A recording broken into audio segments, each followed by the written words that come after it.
안녕하세요. 함께 살아내기 심리상담사 김미경입니다. 한 주간도 몸과 마음 잘 챙기셨나요?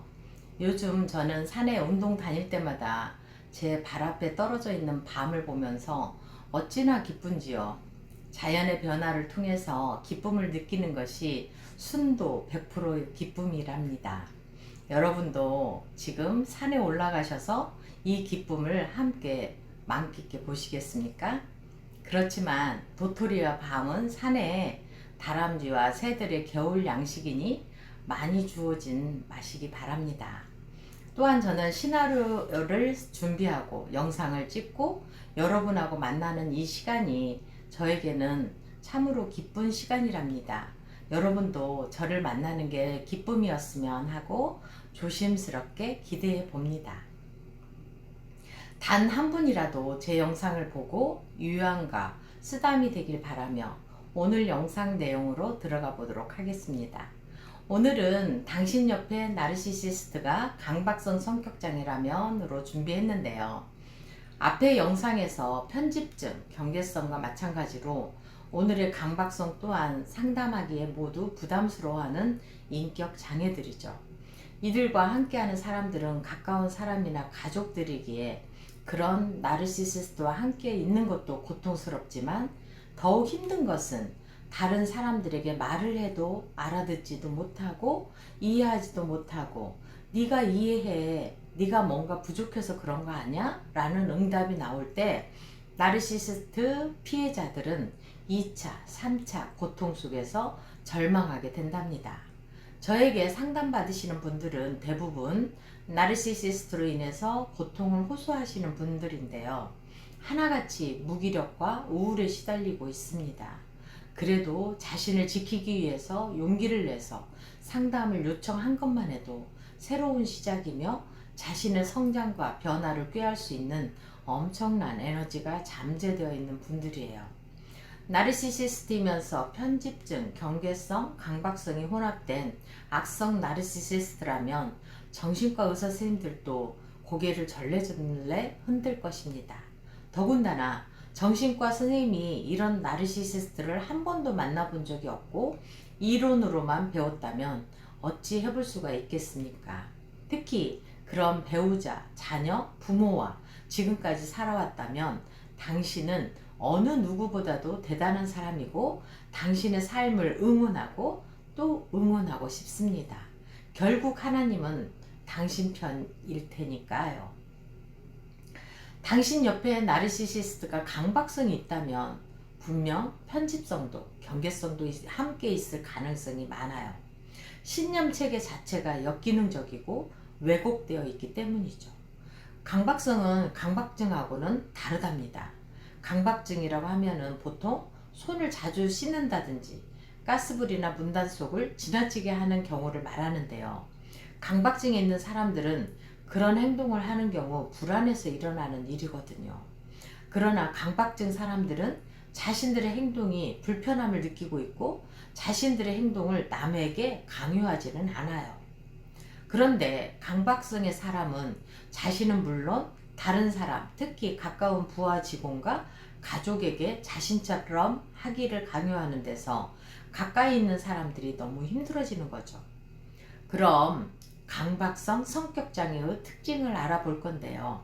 강박성 성격장애 진단 기준은 DSM으로 진단할 수 있는데 이것은 전문 정신과 의사 선생님의 진단이 있어야 이 진단을 내릴 수 있답니다. 다른 질병들도 물론 마찬가지고요. 다음에 8가지 중에서 4가지 이상이면 강박성에 해당된다고 볼 수 있죠.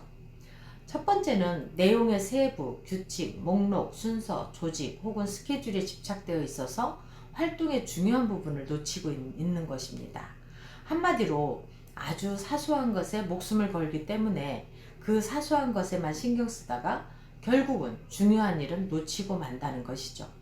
예를 들어서 서류를 작성해서 넘겨줘야 하는데 줄간격 맞추고 글자별 맞추다가 정작 서류 내용을 쓰지 못해서 기한을 넘기는 상황이 되는 거죠. 두 번째로는 완벽함을 보이나 이것이 일의 완수를 방해하는 것입니다. 강박성 사람들의 가장 두드러진 특성이 완벽인데요. 우리 인간은 절대로 완벽할 수가 없어요. 모두 부족하고 실수도 하지만 그럼에도 만족스러워하면서 즐겁고 행복함을 느끼도록 만들어졌거든요. 그런데 강박성 사람들은 자신의 완벽한 기준을 잡아놓고 만족되지 않아서 결국은 계획을 완성하지 못하게 되는 상황이 되죠. 정신분석에서는 2, 3세의 학문기의 배변 훈련으로 이 완벽함이 생길 수 있다고 하죠. 배변 훈련 시에 지나치게 강요하거나 비난을 주었을 때 영향을 받을 수 있다고 해요. 또한 배변 후에 지나치게 청결을 강조하거나 정리정돈을 완벽하게 시킬 경우 아이에게 불안과 스트레스를 줘서 영향을 미치기도 하죠. 배변은 아이가 자기 통제와 자율감을 배워야 할 시기에 그 통제감을 강요받았으니 불안감이 올라올 수밖에 없겠죠.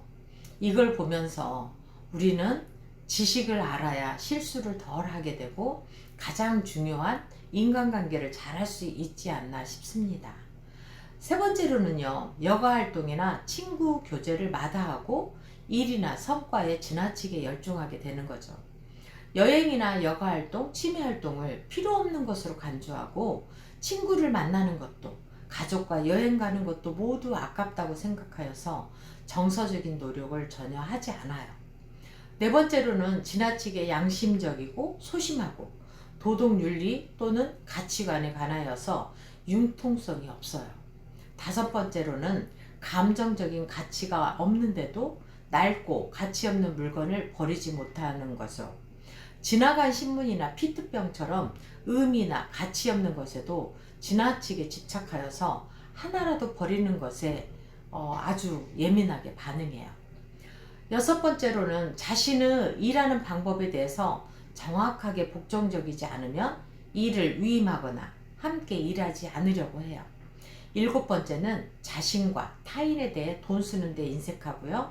돈을 미래의 재난에 대해 대비하는 것으로 인식하고 있어요. 이 사람들은 모든 초점이 돈에 집중되어 있을 가능성이 많아요. 가족 간의 관계이건 친구이건 모든 일의 중심이 돈에 있기 때문에 인간관계가 다 멀어지게 되어 있죠. 여덟 번째는 경직되고 완강함이에요. 이 사람들은 모든 것이 유연하지 못하기 때문에 인간관계도 수평적이지가 않고요. 수직적인 인간관계를 형성하죠.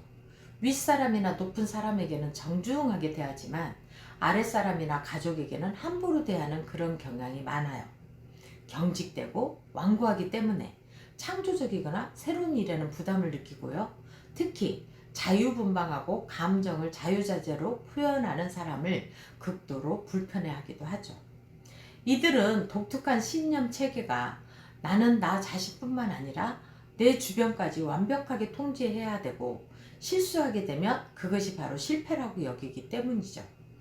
이들은 어렸을 때 인정 욕구와 통제 욕구가 제대로 해결되지 않아서 성인이 되어서도 지나치게 인정받고 싶어 하고요. 통제하고 싶은 마음이 과하게 집착하고 매달리게 되어 있죠.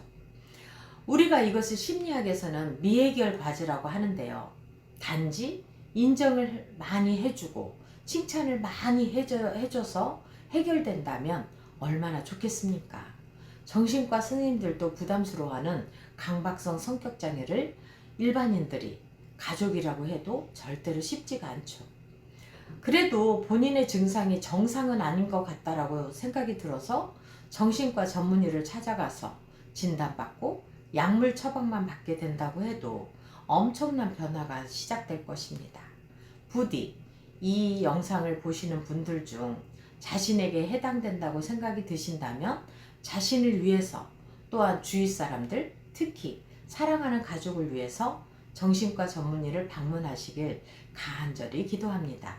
한 주간도 몸과 마음 잘 챙기시길 바라며 함께 살아내기 김미경이었습니다. 감사합니다.